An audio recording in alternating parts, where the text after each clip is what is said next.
வைரமுத்து ஞானபீடம் பெற்றார் என்று சொல்லப்படுவதை விட தமிழுக்கு ஞானபீடம் கிட்டியிருக்கிறது என்று சொல்லப்படுவதையே நான் பெரிதும் விரும்புகிறேன். வைரமுத்து போன்ற கவிஞர்கள், படைப்பாளிகள் கால ஓட்டத்தில் வந்து வந்து போவார்கள். தமிழ் நிலையாய் நிற்கும். எனவே இந்த விருது தமிழுக்கு கிடைத்திருக்கிறது என்று உலகத் தமிழ் பெருமக்கள் கொண்டாட வேண்டும் என்று கும்பிட்டு கேட்டுக்கொள்கிறேன். எல்லா விருதுகளையும் விட ஞானபீட விருதை அறிவுலகம் பெரிதாக மதிக்கிறது. எனக்கும் ஞானபீடத்தின் மீது ஒரு மயக்கம்தான் என்று சொல்லிக் கொள்வதில் எனக்கு எந்த நாணமும் இல்லை, எந்த தயக்கமும் இல்லை. காரணம், ஞானபீடம் பெரிதினும் பெரியது. ஏன் பெரிதினும் பெரியது என்றால், சாகித்ய அகாடமி விருதுக்கும் ஞானபீட விருதுக்கும் ஒரு பெரிய அடிப்படை வேறுபாடு இருக்கிறது. இந்திய அட்டவணையில் 7வது அட்டவணையில் இடம்பெற்றிருக்கிற தேசிய மொழிகளுக்கெல்லாம் சாகித்ய அகாடமி உண்டு. 7வது அட்டவணையில் இடம்பெற்றிருக்கிற எல்லா மொழிகளுக்கும் ஞானபீடமும் உண்டு. இந்த இரண்டுக்கும் ஒரு வேறுபாட்டை தமிழ் மக்கள் புரிந்து கொள்ள வேண்டும் என்று நான் அன்போடு கேட்டுக்கொள்கிறேன். ஒவ்வொரு ஆண்டும் எல்லா மொழிகளுக்கும் தலா 1 என்று வழங்கப்படுவது சாகித்ய அகாடமி. தமிழுக்கு ஒரு விருது, தெலுங்குக்கு ஒரு விருது, வங்காளத்திற்கு ஒரு விருது, மராட்டிக்கு ஒரு விருது என்று, அசாமிக்கு ஒரு விருது என்று 22 தேசிய மொழிகளுக்கும் ஒவ்வொரு விருது வழங்கப்படும். ஆனால் இந்த 22 அட்டவணை மொழிகளுக்கும் சேர்த்து மொத்தமாக வழங்கப்படுகிற ஒரே விருது ஞானபீட விருது. இதுதான் சாகித்ய அகாடமிக்கும் ஞானபீடத்துக்கும் உள்ள அடிப்படை வேறுபாடு என்று நான் கருதுகிறேன். அதனால்தான் ஒரு மொழிக்கு அடிக்கடி விருது வராமல் ஒரு சுற்றி வருவதற்கு பல ஆண்டுகள் ஆகின்றன. தமிழ் 23 ஆண்டுகளுக்கு பிறகு இந்த விருதை தொட்டிருக்கிறது. முதல் விருது 1975 அகிலன் பெற்றார். 2ஆம் விருது 2002 ஜெயகாந்தன் பெற்றார். 3ஆம் விருது 2025ஆம் ஆண்டுக்கான விருதை வைரமுத்து பெறுகிறான் என்று இன்று அறிவிப்பு வந்திருக்கிறது. 1/4 நூற்றாண்டுக்கு பிறகு தமிழுக்கு வாராது போல் வந்த மாமணி இந்த விருது. எனவே நீங்கள் கொண்டாடுங்கள். இந்த விருதை நான் பெரிதும் பெரிதாக கருதுகிறேன்.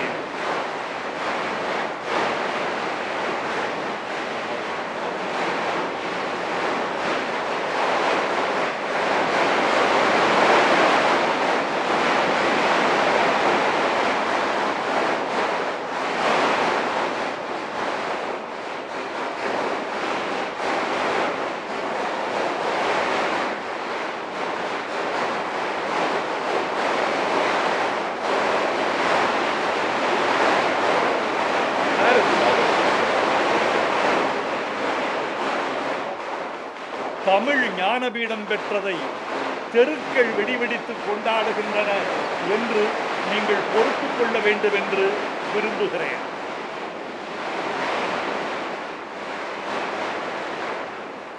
ஞானபீடம் அரிதினும் அரிது என்பதைப் போல பெரிதினும் பெரிது. ஏனென்றால் இது பல படிகளை தாண்டி வர வேண்டியிருக்கிறது.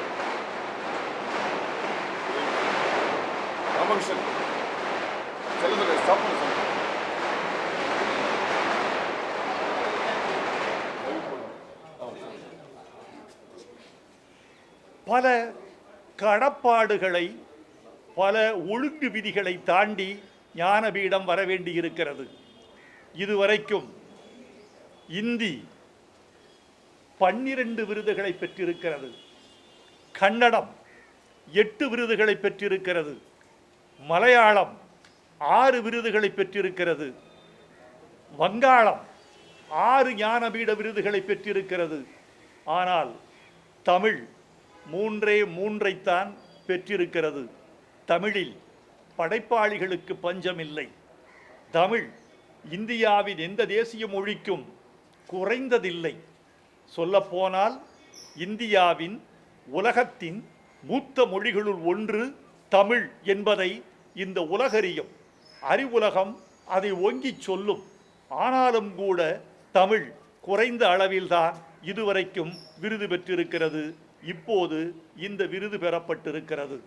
என்னை வளர்த்த தமிழ் சமூகத்தை நான் நன்றியோடு நினைத்து பார்க்கிறேன். இந்த விருது எனக்கு மகிழ்ச்சிதான். நான் பிற்பகலுக்கு பிறகு ரொம்ப பிரகாசமாக இருக்கிறேன். என்னை நானே வியந்து கொள்கிறேன். மகிழ்ச்சியாகவும் இருக்கிறேன். இந்த விருது என்பது எனக்கும் தமிழுக்கும் பெருமை சேர்க்கிற விருது என்பதில் எள்ளளவும் ஐயமில்லை. ஆனால் ஒரே ஒரு குறை, இந்த விருதை கொண்டாடுவதற்கு என்னை பெற்ற தாயும் தந்தையும் உயிரோடு இல்லை. எங்கள் மகன் ஞானபீட விருது பெற்று வந்திருக்கிறான் என்று என்னை கொண்டாட காலில் விழுந்து வாழ்த்து பெறுகிற போது என் தலையின் மீது ஒரு சொட்டு கண்ணீர் விழுமே, அந்த கண்ணீர் விடுவதற்குரிய தாய் தந்தையர் இப்போது இல்லை. என்னை தாய் தந்தையருக்கு இணையாக என்னை நேசித்து என்னை நெற்றி முகந்து முத்தமிட்டு வாழ்த்தக்கூடிய கலைஞர் பெருமகன் இன்று இல்லை. தாய் தந்தையர் இல்லாமல், கலைஞர் பெருமகன் இல்லாமல் இந்த விருதை நான் பெறுகிறேன். ஒரு மகிழ்ச்சியை கொண்டாடுவதற்கு ஆள் வேண்டும் தோழர்களே. கொண்டாடுவதற்கு ஆள் இல்லாத எந்த விருதுக்கும் தகுதி இல்லை, எந்த விருதுக்கும் பெருமை இல்லை என்று நினைப்பேன். ஆனாலும் கூட இதை கொண்டாடுவதற்கு உலகத்தில் உள்ள ஒவ்வொரு தமிழர்களும் என்னோடு உறவுடையவர்களாக இருக்கிறார்கள் என்று நான் பெருமைப்படுகிறேன். இந்த விருதை இந்த மண்ணுக்கும் மக்களுக்கும் காணிக்கையாக்குகிறேன். இந்த மண் தான் நான் பெற்றெடுக்கப்பட்டவுடன் என்னை தாங்கியது, எனக்கு உணவூட்டியது, உயிர் ஊட்டியது, உணர்வூட்டியது, எனக்கு தொழில் தந்தது இந்த மண். இந்த மக்கள்தான் எனக்கு கலாச்சாரம் கொடுத்தார்கள், வட்டார வழக்கு கற்றுக் கொடுத்தார்கள். இந்த மக்கள்தான் எனக்குள்ளிருக்கும் மிருகத்தோலை உரித்தார்கள், எனக்குள்ளிருக்கும் கவியனை செதுக்கிறார்கள். இந்த மண்ணுக்கும் மக்களுக்கும் இந்த ஞானபீட விருதை காணிக்கையாக்குகிறேன். எதிர்காலத்தில் இவ்வளவு நீண்ட இடைவெளி இல்லாமல் மிக குறுகிய காலத்தில் தமிழ் எழுத்தாளர்களும் படைப்பாளிகளும் இந்த விருதை பெற வேண்டும் என்று விரும்புகிறேன். ஒரு குறிப்பிட்ட செய்தி, இதுவரைக்கு வழங்கப்பட்ட 2 விருதுகளும் எழுத்தாளர்களுக்கு வழங்கப்பட்டன. தமிழில் முதலாய் ஞானபீடம் ஒரு கவிஞனுக்கு வழங்கப்படுகிறது என்று கவிதை உலகம் கைதட்டி கொண்டாடலாம் என்று நான் கருதுகிறேன். நண்பர்களே, உங்கள் வினாக்களுக்காக நான் காத்திருக்கிறேன். ஞானபீடம் தொடர்பாய், தமிழ் தொடர்பாய், நம் தமிழ் மக்களின் கலாச்சாரம் தொடர்பாய் உங்கள் வினாக்களை நான் எதிர்பார்க்கிறேன். வைரமுத்து அவர்களுக்கு ஞானபீட விருது ரொம்ப தாமதமாக கிடைச்சிருக்கு. ஏன்னா நம்ம ஒரு 2 வருஷத்துக்கு முன்னாடி கூட இது தொடர்பாக கருத்து தெரிவிச்சோம். இதர மொழிகளுக்குலாம் கொடுக்குறாங்க, நம்ம தமிழ் மொழிக்கு வந்து கொடுக்க ரொம்ப டிலே ஆகுது அப்படின்னு. இப்போ தாமதமாக கிடைத்திருக்குன்னு நினைக்கிறேன். இதுக்கு முன்னாடியே அந்த அங்கீகாரங்கிறது வைரமுத்து அவர்களுக்கு கிடைத்திருக்க வேண்டும். விருதுகளும் பெருமைகளும் ஒரு மனிதனுக்கு தாமதமானால் கூட தவிர்க்கப்பட முடியாது. தமிழும் அப்படித்தான், தாமதமாகி இருக்கலாம், தவிர்க்கப்பட முடியாது. சார், இந்த மாதிரி படைப்பாளிகளுக்கு நீண்ட இடைவெளிக்கு முன்னாடி விருது கொடுக்கறதுல ஒரு ஒரு சோர்வை கொடுக்குமா? இந்த விருது தான் முன்னாடி கிடைக்கணும் அப்படின்ற ஒரு சோர்வை, ஒரு அழுத்தத்தை இல்லை வருத்தத்தை வந்து கொடுக்குமா விருது வந்து கிடைக்கல? இது நல்ல கேள்வியாக நான் கருதுகிறேன். தாமதமாக விருது கொடுப்பது எழுத்தாளருக்கு சோர்வை உண்டாக்குமா என்று அவர் கேட்கிறார். விருதுகளை நம்பி மட்டுமே வாழ்கிறவனுக்கு, விருதுகளை நம்பி மட்டுமே எழுதுகிறவனுக்கு விருது தாமதமானால் சோர்வு வரும். எழுத்துதான் எனக்கு மூலம், எழுத்துதான் எனக்கு அடிப்படை, விருது இரண்டாம் பட்சம் என்று கருதுகிறவன் சோர்ந்து போக மாட்டான்.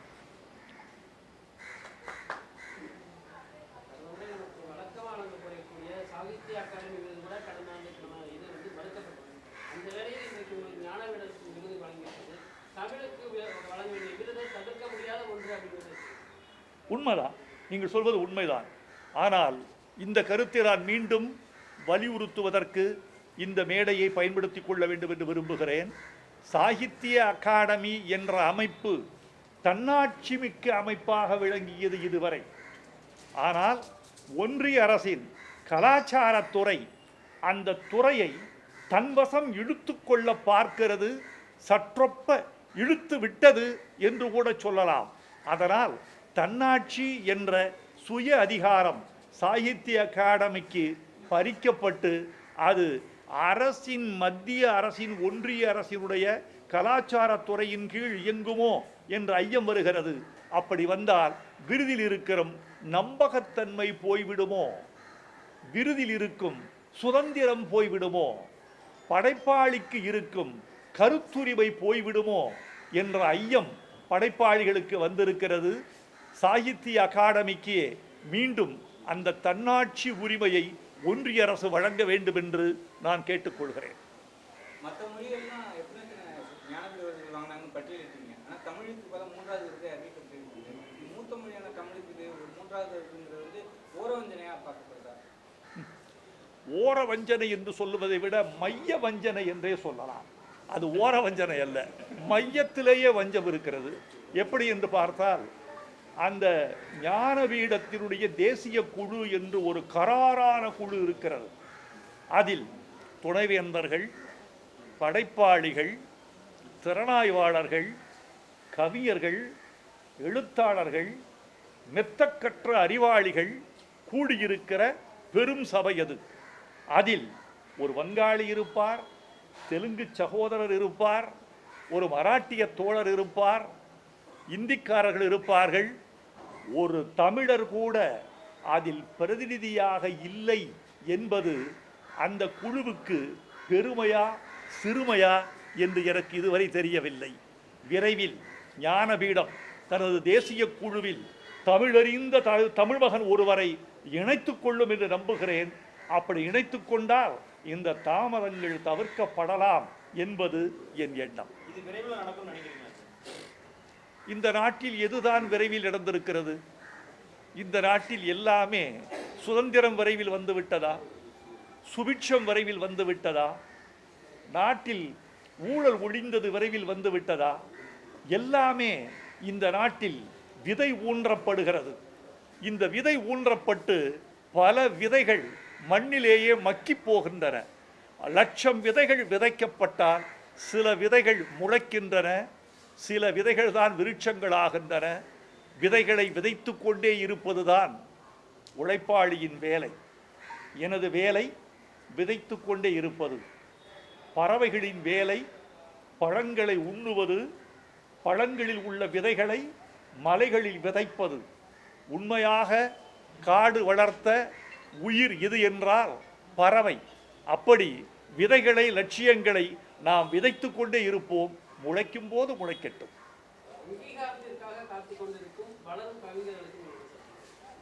அங்கீகாரத்திற்காக நீங்கள் காத்திருக்க வேண்டியதில்லை. அங்கீகாரம் வருவது என்பது காத்திருப்பினால் அல்ல, உங்கள் கையெழுத்தினால் வருவது.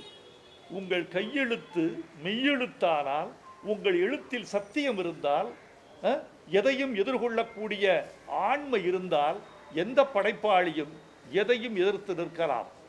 எந்த படைப்பாளியும் நோபல் பரிசை எதிர்பார்த்து எழுதவில்லை தாகூர். ஞானபீடத்தை எதிர்பார்த்து எழுதவில்லை வைரமுத்து. எழுதுவோம், வந்தால் வரட்டும், வரும் என்ற நம்பிக்கை மட்டும் இருந்ததே தவிர அதை நினைத்து எழுதுவதில்லை. எனவே இளம் படைப்பாளிகளுக்கு எனது வேண்டுகோள் என்னவென்றால், எழுதுங்கள், எழுதுங்கள். நீங்கள் எழுதுவது உங்கள் எழுத்து. அந்த எழுத்துக்கு பெருமை வருமா வராதா என்பது காலத்தின் கையெழுத்து. தாமதித்து வந்தாலும் தவிர்க்காமல் வந்துவிடும் என்பதில் உறுதியாயிருங்கள். சார் இந்த எழுத்தை மட்டும் தான் நம்பியிருக்கேன் விருது நம்மள அப்படின்னு சொன்னீங்க. இவ்வளவு ஆண்டு இலக்கிய துறையில உங்களுக்கு அந்த நிறைவு முழு நிறைவு வந்து கிடைச்சிருக்கா? நம்ம எழுத்துல இலக்கிய துறையில எனக்கு வந்து நல்ல ஒரு நிறைவு கிடைத்திருக்கு அப்படின்னு. நிறைவு என்பது மனதின் கொள்ளளவு தம்பி. நிறைவு என்பது உங்களுக்குள் இருக்கிறது.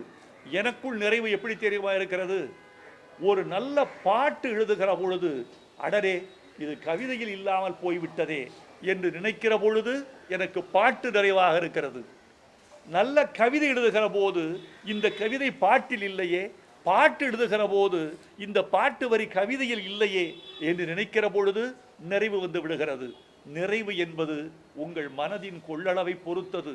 நான் என் கவிதைகள் சிலவற்றை விட சிறந்த பாடல்களை எழுதியிருக்கிறேன் என்பதும், பல பாடல்களை விட நல்ல கவிதைகளை எழுதியிருக்கிறேன் என்பதும் எனக்கு நிறைவு தரத்தக்க அம்சங்கள்.